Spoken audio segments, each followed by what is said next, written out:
Hi everyone, welcome back to the channel.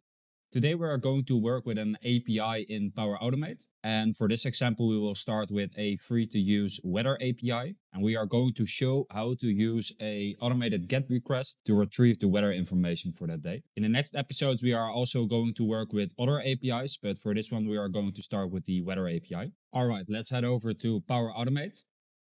So first we click on create and then we'd like to go for a scheduled cloud flow. Scheduled cloud flow is basically saying, hey, let's run this flow at a set time every day. So for this example, we can say, let's run it every morning at 8 a.m. when I go out of bed.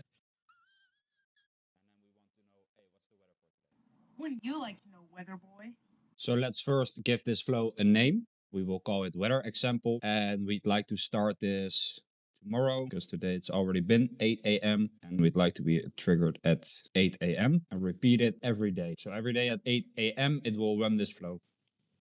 Next up, let's get the weather data. For this, we'll use a free API, which I will post in the link as well. There are a lot of other APIs, which are also free, but you need to register an account. This one is just available through the link, which I really like. So that's why I'll be using this one, but you can use another one. And don't worry, everybody can use this. It's just basically just a link. So you don't have to be a high-tech developer for this. You can just follow the steps.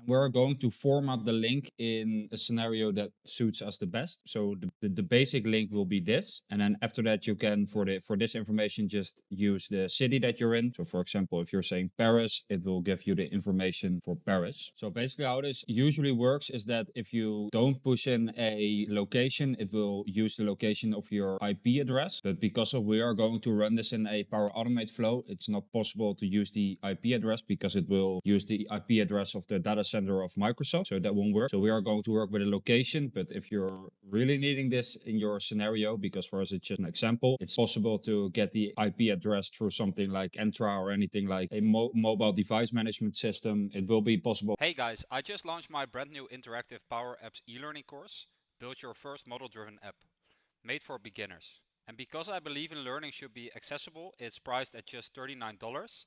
Plus I've got a special $10 discount just for my YouTube audience. Use one of these codes during checkout and you will be rewarded an additional $10 discount. We're the power ninjas on the rise, building dreams beneath the skies. Bracky's got the moves so slick, with Power Apps we make it click. Power ninjas here to save the day. Bracky leads the way, apps that make your problems fade. Innovation tailor-made.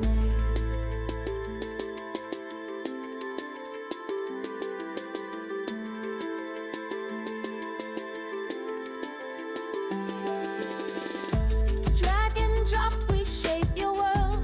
Every line of code unfurled. From dashboards bright to workflows clean. Power Apps create the scene. To use it within the flow, but we're not going to use this for this example. In Power Automate, we're going to add an action, search for HTTP and select HTTP under actions. So in the first column, we are going to add the URL and I already formatted myself a URL. So this is the basic link for the API and we're going to request the information for Paris. So if you have anything else that you'd like to use, so for example, if we want to use Amsterdam, this to Amsterdam, you can just change this to the location of your choice. And these are some of the functionalities of the API. I will put all of the functionalities in the screen right now so that you can use the ones that you like. This is for location. This is for the condition, so the weather condition. This is for the temperature, and this is for the wind speed. And I already put some commas in here. This is because I'm going to use the body of the HTTP request directly inside of the mail that we're going to send out. And the commas make the formatting a little bit more pretty. But it's also possible to add some static text as well. For example, if we're going to hit this, then this will be in the body as well. It will automatically create this, but let's remove it. Last thing that we need to do in this action is select the method, and we'd like to retrieve data, so we're going to use the get method. And this is it for the HTTP action. So next up, we're going to add another action, which is send an email, and we're going to use the Outlook v2 version. So the email address that we're going to send this to can be a dynamic one, but we're going to use a static one. And the one that we're going to use is the YouTube example email, which I've created for this.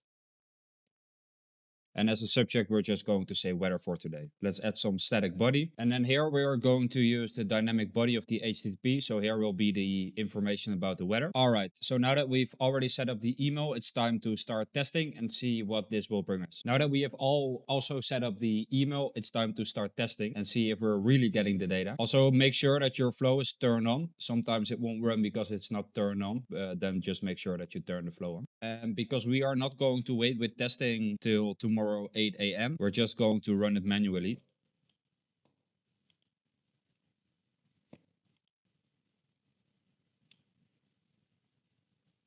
All right, it says this flow ran successfully. So let's see if it really ran. Let's head over to the mailbox and boom, there it is. Weather forecast straight in my inbox. Take a look. And there it is, the email with the current weather conditions. So it worked and it successfully requested the information through the API. You can make this as complex as you'd like with a forecast for the next days. Just take a look at the APIs available on the internet and select one that will suit your needs. So thanks for tuning in, guys. If you find this helpful or if you just want to watch more tutorials about the Power Platform, don't forget to like, subscribe and hit that notification bell. And I'll see you in the next video.